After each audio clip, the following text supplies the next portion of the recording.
today's theory and practice will be on NPCs and probably some encounter design if there's time, because I want to talk some stuff out so it see what it sounds like out loud rather than just in my head. So first of all, I read a book recently about dungeon mastering. I'll drop the link into chat and put it up on screen at the top of my Notepad document, because again, you can't stream Microsoft Office for whatever reason. Essentially, it's a way of streamlining your dungeon master prep to take as little time as possible. A lot of it's stuff that I've done pretty much since I started DMing, GMing, whatever. But it was good to see it in writing to help me kind of formulate and have someone else express what I do kind of instinctively. So it's highly worth checking out. That's the second one. It's focused more on 5th edition D&D, but is still reasonably system agnostic. The first one, I think it's just the Lazy Dungeon Master. It was written with 4th edition D&D in mind. It's still worth a read if that kind of thing floats your boat. I took some stuff away from it that I think has improved my games, but well worth the read. There's no ad or there's no sponsoring going on. I just think everyone should read it if you're kind of interested in DMing. It's a lot of, well, it's low preparation games, and you don't have to do all of it. It's, as it points out a lot of all the way through the book, take away from it what you like, what you find works for you. But the main thing to take away from it is that NPCs are a great way of dropping exposition. And it's not necessarily plot exposition, but world exposition. Like NPCs, obviously, by their nature, are people who live in the world and will know everything it's reasonable for them to know, and therefore are local experience for the player characters to encounter and to kind of clarify things if your PCs seem confused about something, or if the players seem confused about something. So that's something to bear in mind, and it's something I'll be referring to later on. But for now, we'll start with the recap as usual, and then progress onto NPC generation. So last session, if you'll recall, I said would start with a kind of an ambush by 2 Bone Naga. The players dealt with them. They're reasonably competent players. No, they're great. They're starting to work together really well. So, and that's wonderful to see at the tabletop. But I don't think they were quite prepared for the damage output that appropriately scaled monsters can have now. So far, I've been doing a lot of kind of winging it in terms of to hit and damage rolls. And I know that the design principle was that PCs would be more accurate than monsters. It's playing into the heroic fantasy, I guess. And I know that from Mike Mills's Twitter account, so there's your source. But when monsters do hit, or when in this case when a character fails a saving throw, well, I knocked one player character unconscious with, I think, 2 attacks. One just normal, it was an attack of opportunity, and then a lightning bolt, which is obviously quite a high level spell, relatively speaking. So that was cool. I think that encounter served its purpose. They are aware of the dangers of the wildlife here, because again, they've not left the city. at all, really. So they're not used to fighting things that aren't humanoid. So undead burn snakes, I guess, was a bit of an extreme reaction to that, but it went down well, I think. So after that, there was the entire session was pretty much just exploration, really. Pulling from the book I recommended, uh, Return of the Lazy Dungeon Master. I asked the party rogue who was scouting ahead to kind of to describe something that happened on the way, and I had a plot hook that I wanted to dispense, but I deliberately kept it vague. It was just going to be they found a body um, with a note on it, and I reasoned that was really vague enough to be able to drop into pretty much any situation. And if it wasn't, they'd just either they'd stumble across it, or which is lazy, like really lazy. I kind of, but um, anyway, player did not disappoint. So he created a man-eating flower, and he saw it in time. The player was rolling really well on perception, so they saw the flower, so they didn't have to fight it or anything. But they saw the body at the foot of the flower, and this is the Shadowfell where there's not really all that much weather. So the body itself was pretty mummified, it was desiccated, but not rotted really. Um, and I'm thinking that yes, there are the cycle of decomposition and stuff would apply probably still because there is life in the Shadowfell and there's insects and animals and plants and there's a whole ecology. But I'm thinking that there's something on this body and the rest of the Knights Arcana because it was a member of the Knights Arcana. Um, some protective charm or amulet or something that the players can't necessarily get, but it preserves the body from rotting, essentially, from that normal cycle of decomposition. I don't know. It's just an idea to cover that inconsistency if it comes up, but I highly suspect it won't. And something to remember is you don't have to explain plot holes or narrative inconsistencies.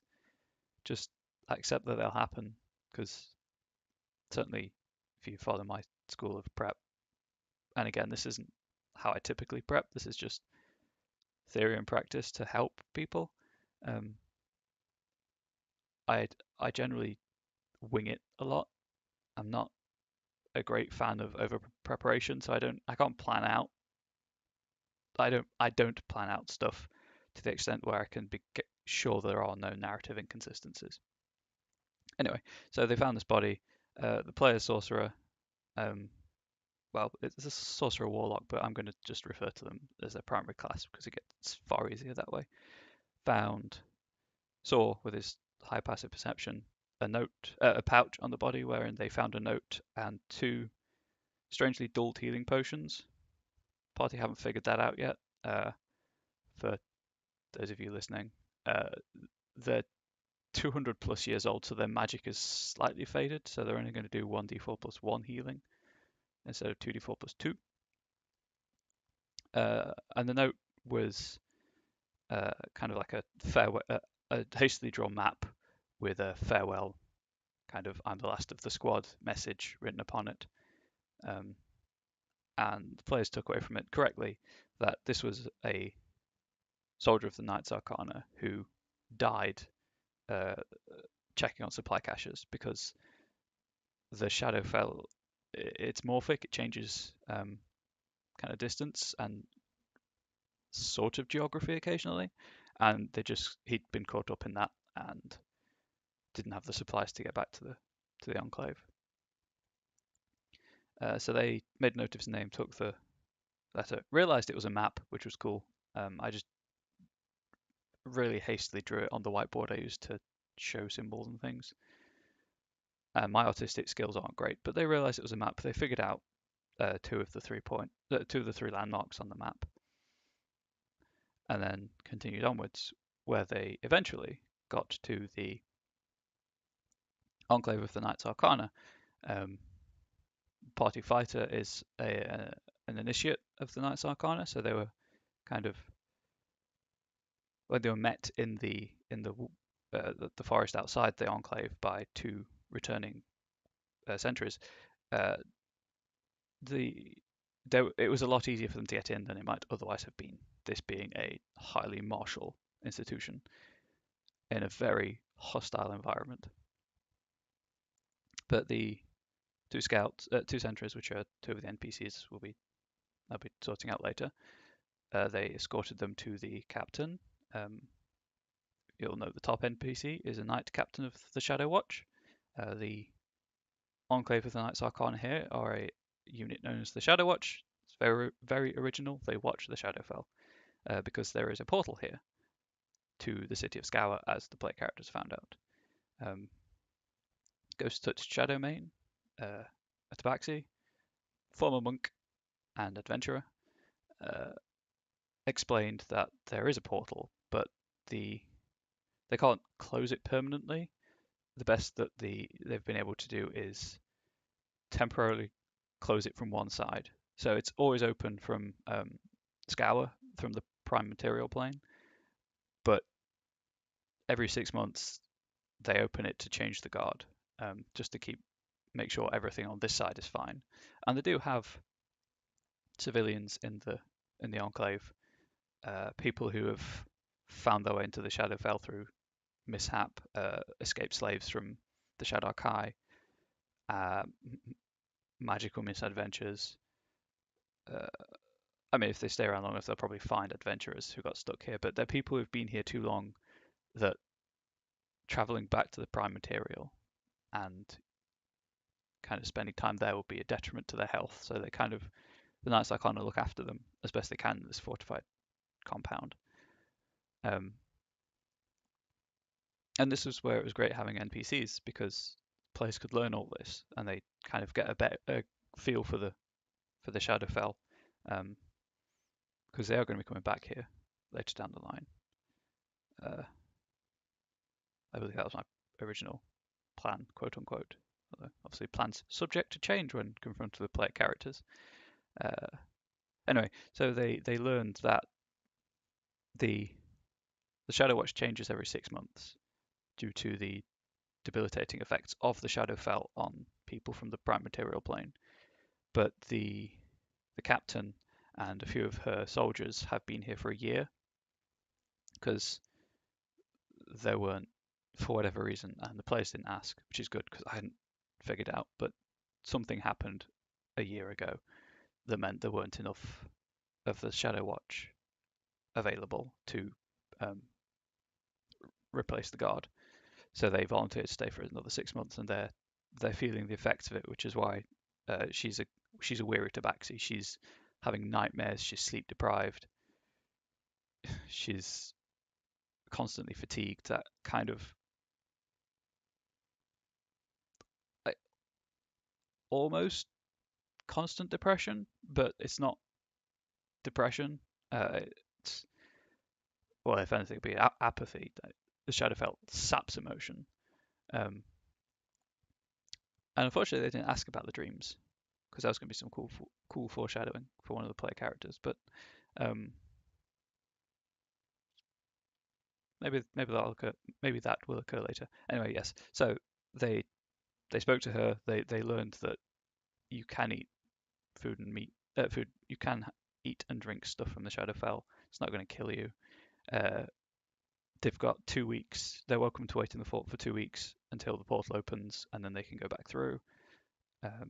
Which I did the maths, and I gave them the option. One of the player characters knows of another portal, and she knows of it too. The Ghost Touch Shadowmane knows of it too, and explained the time dilation between traveling in the Shadowfell. And this was me just giving the players the option of, you can wait here 2 weeks in game, or you can travel still what to you feels like 2 weeks, but in actuality would be a week and 2 days.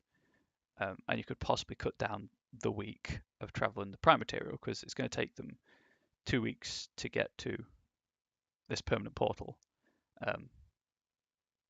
But then because of the compression, that'll be I think I worked at 2 days travel in the prime material plane, and it's a week back from that portal.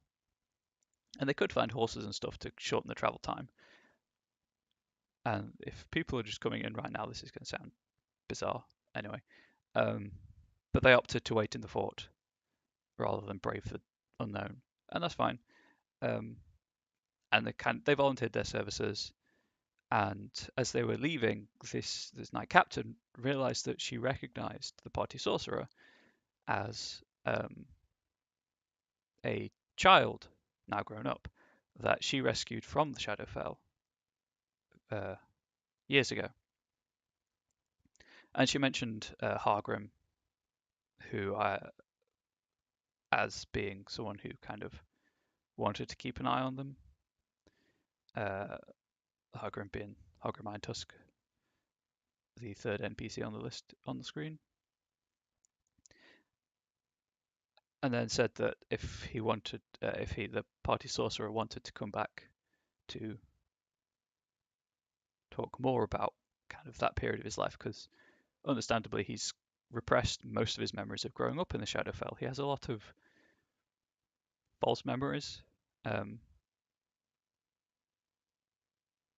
I think his background's public knowledge to the group, so if any of them do watch this won't be spoiling anything. Essentially, he was a magical experiment by a lich wherein the scale of a shadow dragon was fused to his chest, and then the shadow dragon rescued him, and then the adventurers rescued him and took him back to the prime material. So shadow sorcerer, hexblade warlock, tying in heavily to the Shadowfell, but a complete fop, obsessed with cleanliness and kind of style, playing more onto the charisma-based aspect of both his classes than anything else, which is cool. It's hilarious. But so Ghost Shadowmane said that she would happily talk to him about kind of how they found him and things like that. And this is also a way of setting up the one of the character's long-term goals, actually. He wants to found an adventurers guild or company or like adventuring party of his own. So Hargrim, the half-orc who helped rescue him, has set up with another of the adventurers of that party an adventurers guild. And if the player does choose to follow that thread, they are more than happy to kind of have an apprentice, because they are all getting old at this point. Obviously, dwarves have a longer lifespan than humans, but tabaxi don't. I don't think half-orcs do. So at some point there will be a passing of the flame, of the torch. And we ended the session with the party kind of splitting up and investigating the fort. The sorcerer and party monk went to help with the mess hall and kind of raise morale through essentially just prestidigitation, but kind of making the meal so flashy and spontaneous and incredibly uplifting that it attracted everyone's attention. The party fighter, the member of the Knights Arcana, they just decided to eat, which is fair. The party rogue investigated the fort, actually tried to see what was there and what they could buy, which was great because they found a supply stall and a weapon stall, and they were looking over the weapons and then kind of like how much do you have any special items, and the stall owner, and it's all stuff that is just almost purely practical because this isn't a trading post. This was a blacksmith who made stuff to sell for his own food, food and light and what have you. And um, the there was a great moment where this blacksmith explained to the player character that gold doesn't really have worth here. Lower value transactions are paid entirely in food, and then higher value transactions are paid in light. This is an idea I took from the Veins of the Earth supplement for Lamentations of the Flame Princess, which is it's a primarily well, it's an underground supplement. It's intended to evoke nightmarish cave journeys, so it's great for D&D Underdark adventures. Um, but one of the cooler ideas in that is that because it is a cave, it's permanently underground, it's permanently dark. Light is a currency, and this is something that really intrigues me and I find cool about the Metro games is that the main currency in those is higher grade ammunition that does more damage, but if you fire it, obviously you're throwing your money away. So after this encounter, the party rogue spent the rest of the session, which wasn't, it was just like a few minutes of wrap up, figuring out how he could create a lot of light to essentially just buy everything he wanted. And that's something that we're going to pick up on later, where the party they volunteered their services, so they're going to be serving kind of guard duty for the Enclave, and they're going to be scouting for the Knights Arcana, and they'll have a bit of downtime to sort out purchasing items. The special item is going to be it's going to be a minor magical item that, because I tallied up the party's magical items, and there's a definite balance towards combat focused stuff like magic weapons, and that's great because that's what the rogue and the fighter players seem to enjoy most, although they're both great role players. But I want some more minor stuff, just to keep it on track with the guidelines provided in Dan Nathar's Guide to Everything, because I want this to be a quote unquote traditional fantasy game where there are plenty of magic items to provide plenty of options. So the special item, it's just going to be it's a non-magical short sword with a minor magical effect to it, and I'm going to offer the choice to the player of damage or utility. The damage, it will just be on a critical hit. It wounds the opponent, so they take D4 necrotic damage at the start of each of their turns. It's non-magical damage. And then the utility will be, as a bonus action, it can douse, because this is a weapon of the Shadowfell, it can douse all light sources within a certain radius. It can't reignite them, they can just douse them. Which, for the rogue, I feel might be pretty useful. So that's kind of some idea of where the party's at. Now, that's 23 minutes of rambling recap that I hope is useful in some way, and demonstrates the NPC as exposition, quote unquote, aspect. I think the way that book, Return of the Lazy Dungeon Master, puts it is, think of, I think, 10 secrets and clues about the world each session, just ignoring the ones you don't use, that players can discover, and then provide them through environmental clues or through NPCs. And that's really cool idea. I was like I say, it's something I've always done without formulating it. So that's always something to bear in mind when creating an NPC, is kind of what aspect of the world would they know about. Because, and don't be afraid to make things up either. Nothing is fixed until it's said. Like, I've got an entire timeline of events for the main city that I created because that's what I enjoy doing. But the players will never find, well, probably never find that out. So don't be afraid to change things. If you have an idea of how something works, and then actually in this instance, how the players found their way to the Shadowfell. Originally, they were just going to have an encounter in this townhouse cellar, and that was it. But then, literally the moment of the encounter, I thought, be cooler for the story if this happened. And they've been saying they want to explore more, so this will happen instead. So don't get too attached to any information. Everything, until you state it, everything is in a constant state of flux and chaos, and that's great. Emergent storytelling, if you want buzzwords, is great. So and always, yeah, as I said, always think about what an NPC would know, because an NPC isn't going to know everything. They're only going to know what's in their sphere of influence, and this is something to think about if you struggle with NPCs.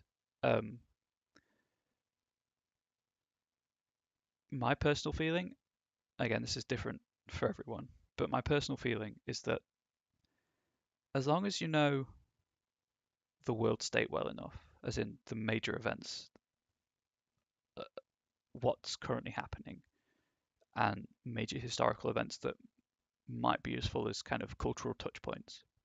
And again, just make them up if you need to. As long as they know the major world state, give them a goal. I mean, a lot of the time it's just going to be as simple as they want to sell the characters something, and that's fine. How do they go about that? And that kind of give them a goal, and then ask yourself how they're going to achieve that goal, and use that to drive your portrayal. So, a really quick example is of the shopkeeper is how do they go about selling an item? You've got the sycophant who will kind of build up the characters, offer them ludicrous discounts on other items maybe till they get what they want. You've got the no nonsense kind of business person where they're very much rattling off the facts and the buzzwords of the item they want to sell, but they're not really going to push other items too much. Or there's kind of the inexperienced shopkeeper who their way of selling the item is maybe bundle it up with some other items, get the players to spend high because they think that's how to best get what they want. And never be afraid to take archetypes from fiction or the real world. A lot of the time, players won't realize, and if they do, hey, that's a reference that they enjoyed. Cool, moving on. And if they don't, it's a ready formed character. There's, I read, I think it was Matt Mercer of Critical Role fame said that if he didn't plan out his NPCs, and I don't believe, I don't imagine he plans out every NPC to a great extent, but he said if he doesn't plan out his NPCs, if he didn't plan out his NPCs, sorry, it'd make his anxieties worse. And that's fine. Like if that floats your boat, if you enjoy prep or if it helps you focus on the game better, go for it. Do you. But if that's not for you, having an archetype or a character you know really well gives you something you can fall back on immediately. And going back to the shopkeeper thing, it doesn't have to be a shopkeeper archetype. Could be absent-minded professor. They're an expert on every item in the shop. Or kind of you've got the I don't know, quote unquote mob boss, sure they'll sell you the stuff, but they're willing to knock the price down to give you a favor. If you agree to a favor, I agree to give them a favor. So that's really, like, I guess in summary for this ramble, an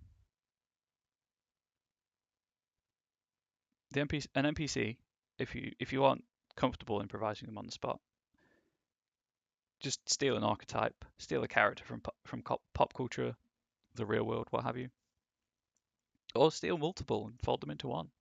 No one's really going to complain. If they do, that you might have other problems. And then quickly work out their understanding of the world state, and that could just be, and in most cases probably will be, just what was the biggest thing to happen recently. Because NPCs are characters too. They're going to gossip. They're going to enjoy the gossip. And give them a goal and a way of reaching that goal. And a lot of the time, until you internalize all this stuff, it won't be like kind of click of the fingers and you're done. But when you do internalize it, or certainly when I internalized all this, and kind of stopped worrying about my portrayal of the NPC and focused more on acting as the NPC in a way, becoming the NPC for that brief moment in time, treating the NPC as my player character.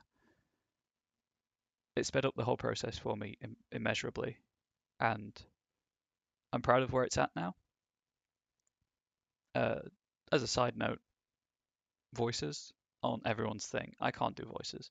You may have noticed my speaking voice is kind of monotone. There's not much inflection. There's not much emotion in it. So I don't have a great vocal range, but I'm passable at accents. So that's what I use to flavor my NPCs so that players can remember them in a way. Because at the end of the day, we want memorable NPCs. And obviously, if you think that your accent skills kind of verge on stereotypical or offensive, maybe work on them. There's plenty of videos online, sources of audio that you can listen to, or if you can afford it and have the contacts, kind of a dialect coach or something like that. But do what you're comfortable with doing. Don't look at someone or kind of watch someone on the internet. And this is something I'm guilty of myself with people like Matt Mercer. Don't compare yourselves to them, because your experiences and your skills are almost certainly different to theirs. He does that for a living, in the example of Matt Mercer. I don't. You might not. You might not be a professional voice actor. So don't worry if that's not what comes naturally to you. By all means, work on it. And kind of what I try to do is maybe one kind of high, quote unquote, high intensity voice. So someone who speaks really quickly, or slightly higher pitched, or misses words out for whatever reason. A session of one lower intensity, so someone who speaks slower or with a deeper voice. And it helps. It's a great confidence boost when you realize I did manage to stick to that plan. But don't worry about it if you don't. You're here to have fun as well as the players. I think that's everything about portrayal that I wanted to cover. For creation, I have a very simple process.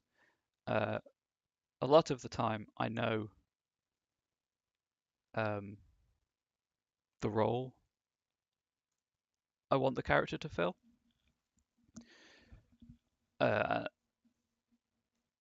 So in this instance, I want a guard of the night, of the Shadow Watch.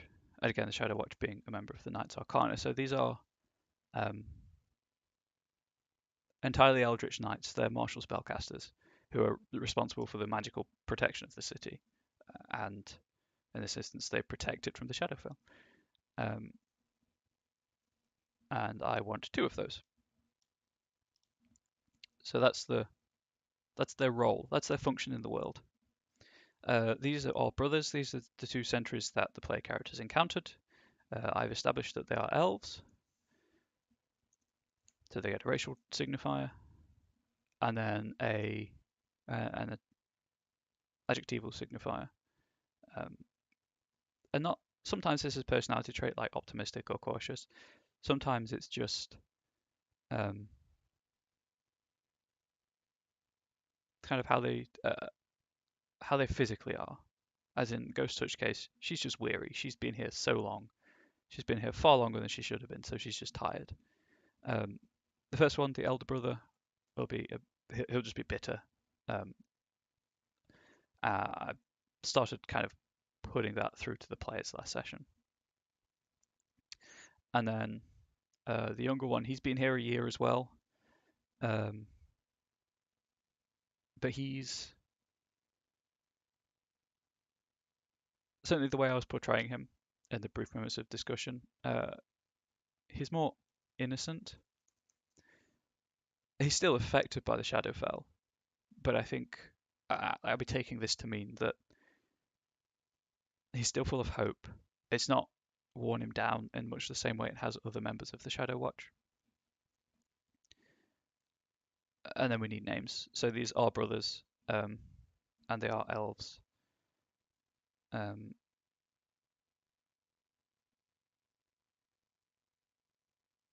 Because I like the joke of a ranger named Valen, which is a Babylon 5 reference, I believe. The older one would be Valen. I struggle with elven surnames not to make them too long and too vowely.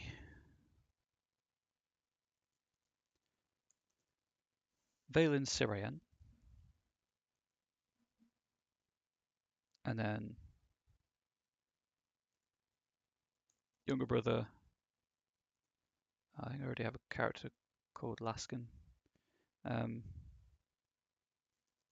I lost Syrian. And as I say, both of these are brothers. Valen is the elder, Ilos is the younger. They're both guards of the Shadow Watch. They've both been in the Shadowfell for a year, so they're kind of in themselves. They're very tired and worn down. But Valen's bitter, and Aelos is innocent, and naive and hopeful. And all this is stuff that will come across. Those adjectives are intended purely to drive my portrayal of them if I ever stumble. I don't usually, because a lot of the time my player characters don't really go back to NPCs or have prolonged discussions with them. The exception being their employer and her second in command. But if I do and I've completely forgotten how the NPC acts, this is a great way of it's a great prompt for me to have. I also want there to be a quartermaster. The quartermaster will be like a refreshed member of the Shadow Watch who changed at the last time as appropriate. So they won't be tired and they won't be worn down.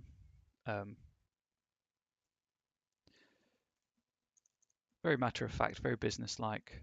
Kind of to them, this is a service that they are offering with their skills.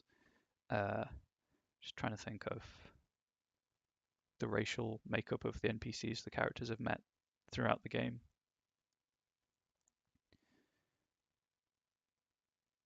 And indeed the makeup of Scour, although it's very cosmopolitan, so feasibly any race could join the Knights Arcana.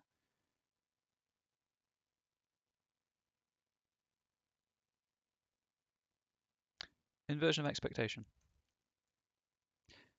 They haven't met any Eladrin. So if they do meet this quartermaster, and I know it's an elf again, but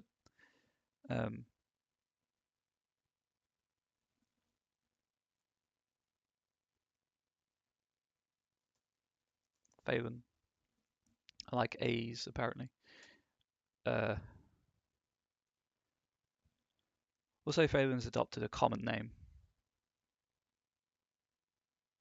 and I know that Player's Handbook includes naming norms for races.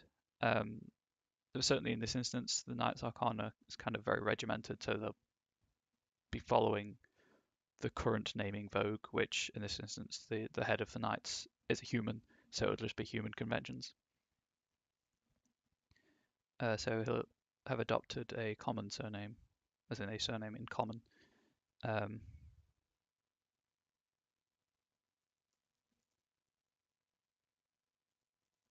don't know why. I just like the name.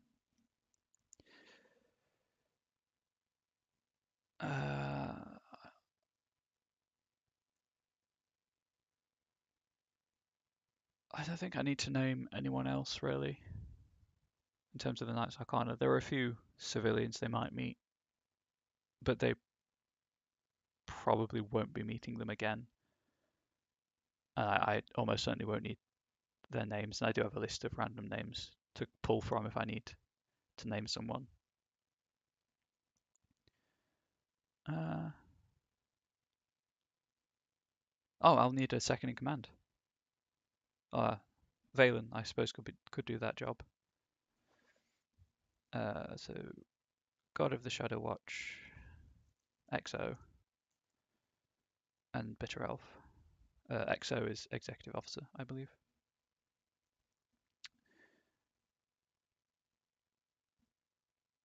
Got the quote. Oh, there is a halfling chef. There is a halfling cook. Now, the players earlier in the campaign met a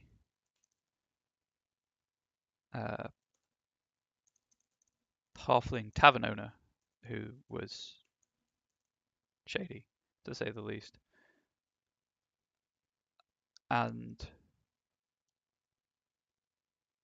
the size of halfling families being Washington is, and the way Scour was set up as a city, I think it's not unreasonable that a brother or a cousin would be a member of the Knights Arcana.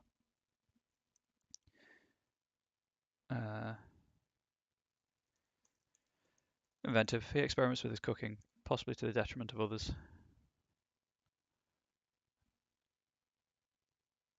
I think that's okay. So the first two, Valen and Ilos, they'll know the dangers of the Shadowfell. They'll know what to look out for. The only world state any of them are concerned with is the changing of the guard in 2 weeks' time. And the ones that haven't been the ones that have been here for the year, they'll be the ones probably all having the same dream, but no one's really realised that yet.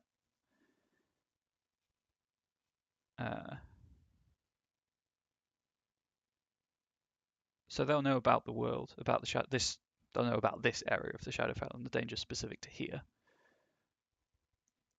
And if the players do go outside the walls, I'll probably send one of them with them, and then some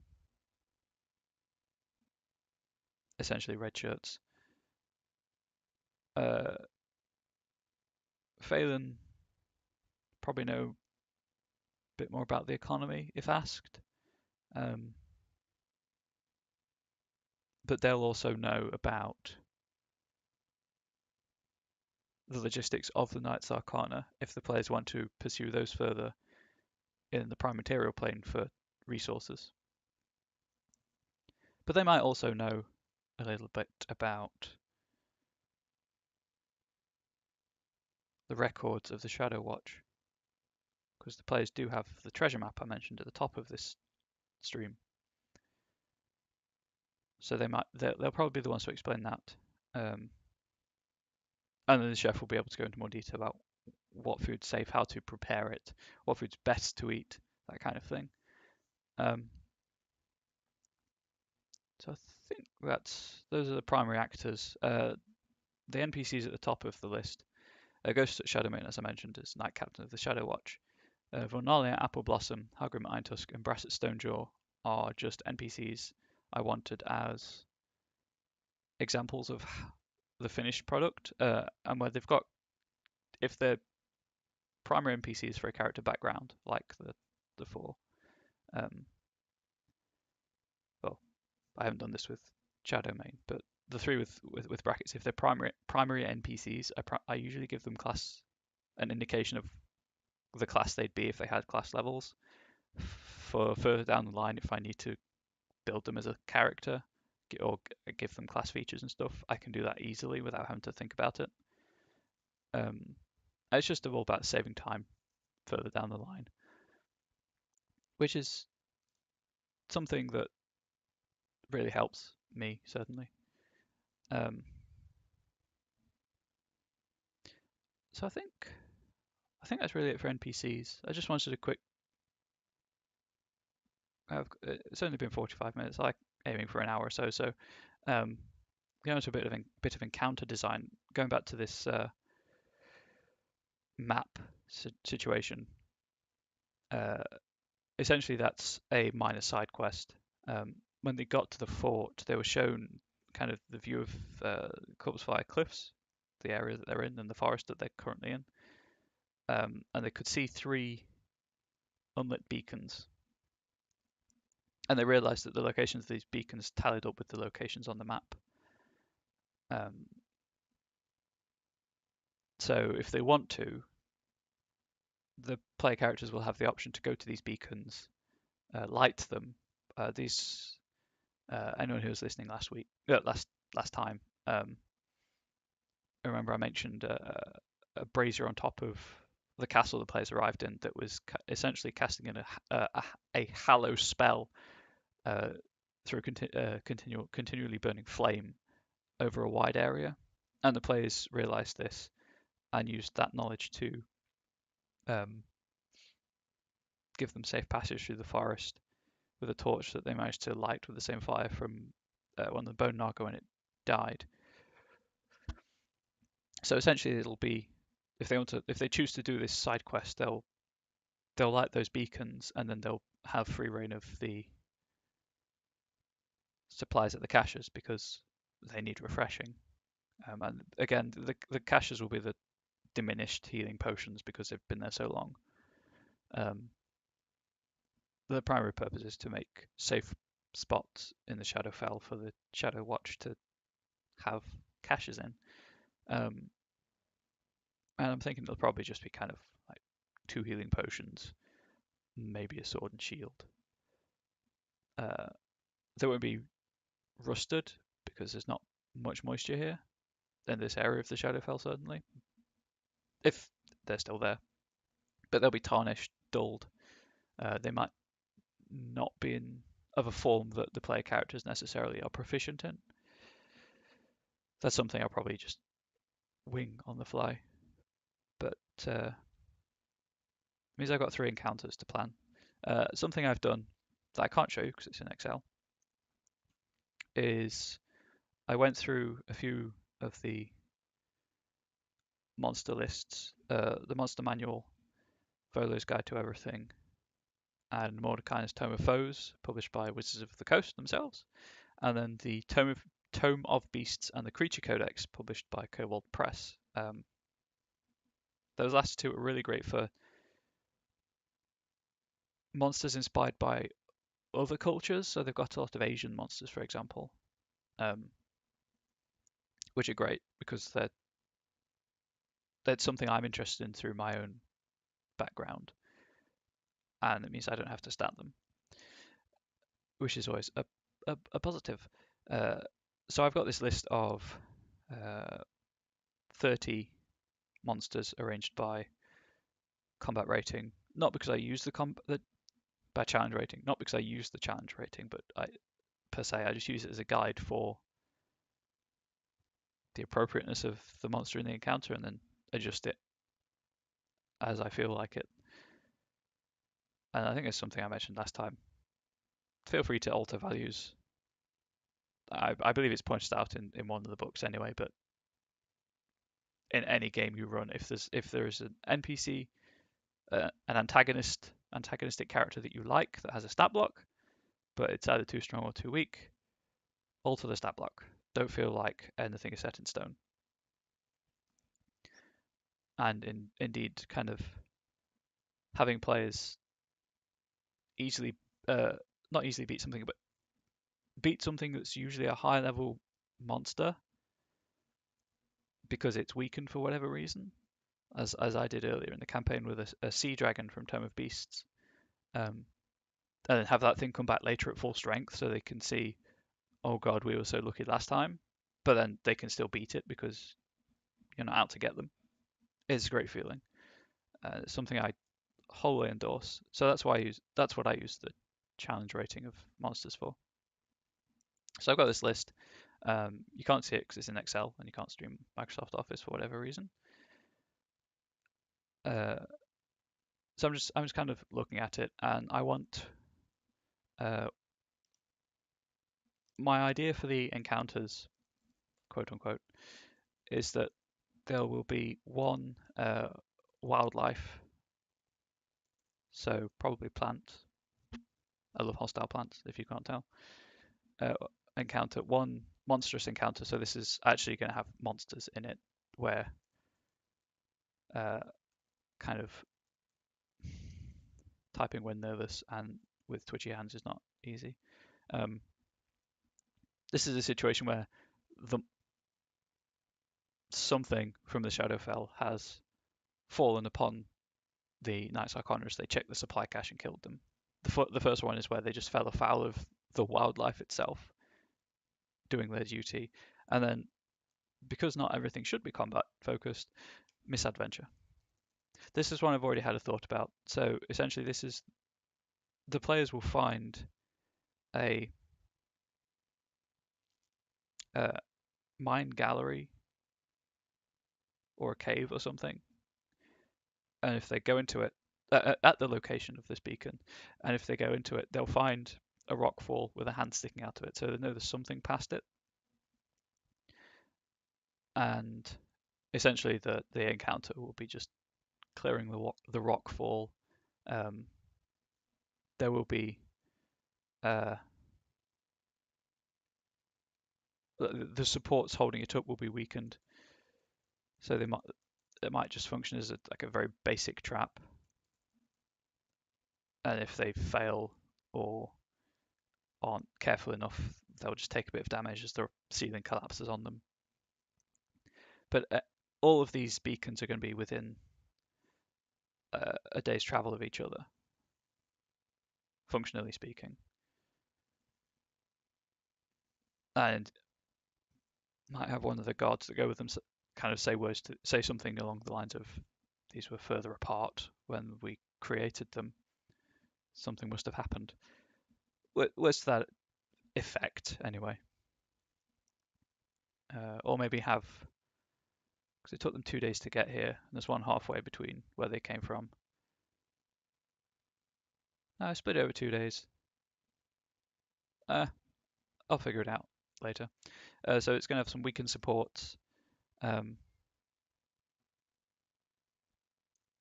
then the supply cache itself will be hidden, and the players will have to find it somehow. But it's not intended to be a challenging thing.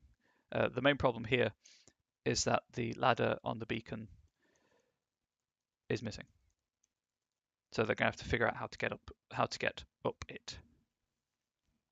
And to be fair, they'll probably just climb it because the monk has a climbing speed, but we'll see what happens. The wildlife, just looking at my Excel list of potentials, the creature codex has a shadow blight, which is a ambulatory tree trunk.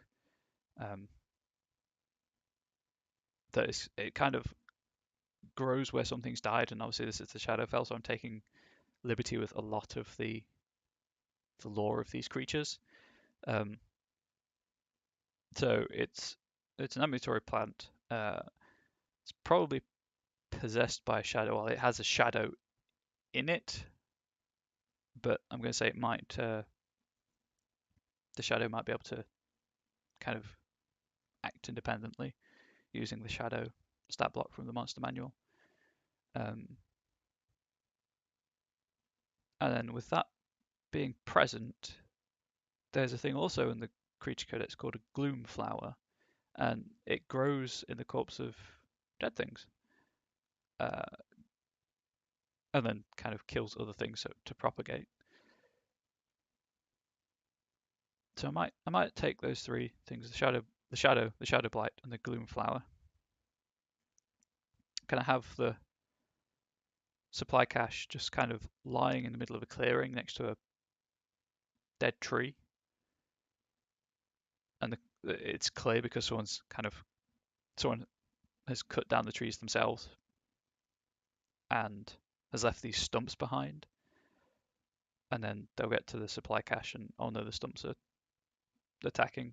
Whatever will you do? So I think that should be cool. Shadow blight, shadow, and gloom flower. The gloom flower, I'll be honest, is one I've wanted to get in since I read about it in the book. So hopefully it's cool. And then monstrous. So earlier in the campaign, the when the creature codex was being playtested, I signed up for the playtest packets, and there was a mold zombie in there.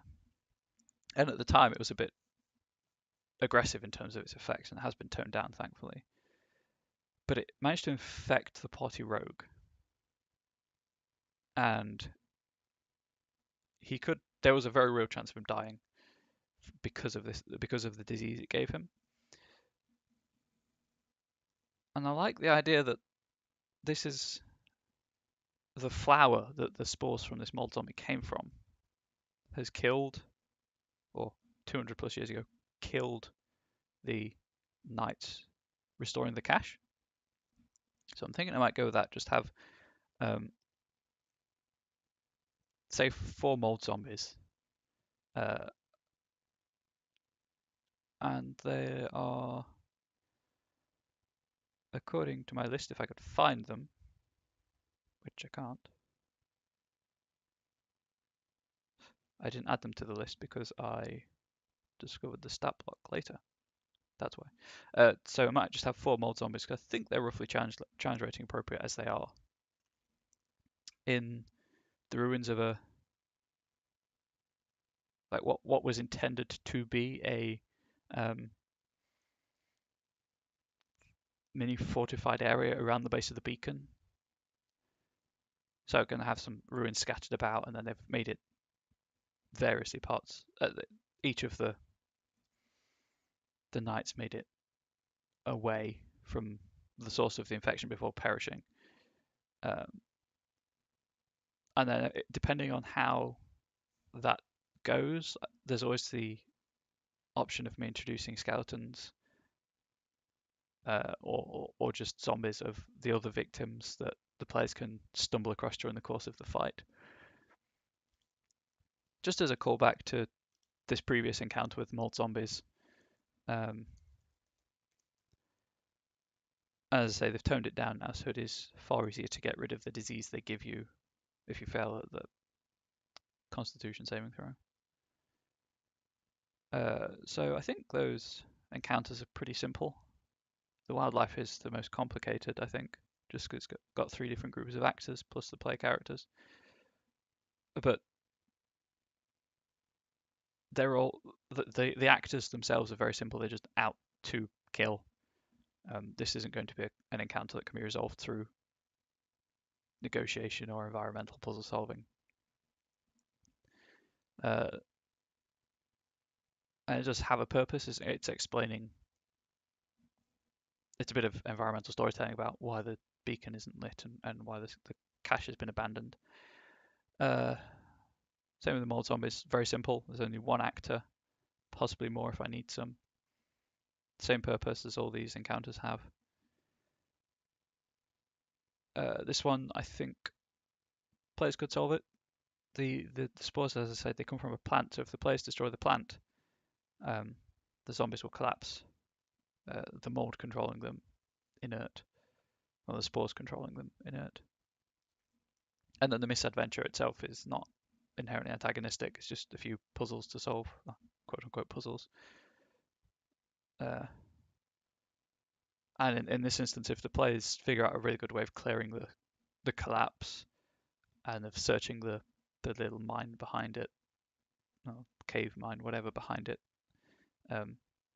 I'll reward them. Just they don't have to roll anything. If it looks like, if it sounds like they're going to hit a support, might have to make them roll for that. But other than that, should be fine.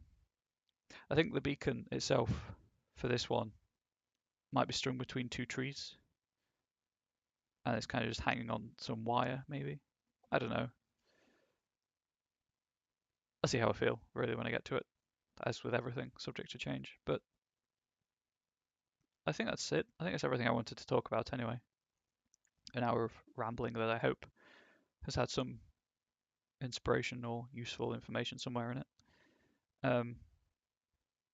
As ever, this is going up on YouTube some point this week. I'll try and include a link to the Lazy DM book in the YouTube description as well.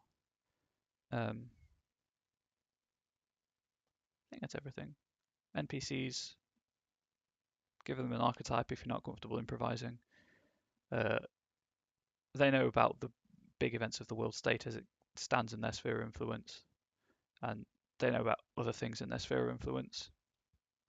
Don't be afraid to make things up in their sphere of influence, and give them at least one goal and work out how they're best going to achieve that goal. For these Knights Arcana, their goal is survive, do their job, and they'll do it through following orders, being vigilant, that kind of thing. And then just, yeah, I think I explained how those encounters meet my 3 encounter principles. So I think that's everything. Something that will be of obvious note going forwards is that after I've reached all my theories, covered all the theory stuff, these prep streams probably be shorter, and well, they'll be treading the same ground over and over. I'll just be explaining how they meet those criteria, talking through the process, in the hope that it's still informative, or you find encounters that you think are cool that you'd like to use. If you don't want to use them as is, go ahead. If you want to use them alterations, feel free to alter them. If this material is something you like, I do run a gaming website. That's howwerollddice.wordpress.com. It's a lot of kind of written material on introduction to role playing, but there's also a lot of gaming aids in the form of locations with plot hooks and NPCs, bits of fiction that might serve as inspiration for your own games, just documents of pages of plot hooks, and kind of in-world songs that you can use as inspiration, a few prophecies on there, or I just want it to be a resource that everyone can use, and it's pretty accessible. So if you like that kind of thing, feel free to check it out. Try and put a link to, I think there's a link to that in the YouTube descriptions anyway. But hopefully you have a good week, if you tune in only for this stream. So I hope your games go well, you roll well, everyone has fun, and I guess until next time, just really have a good one.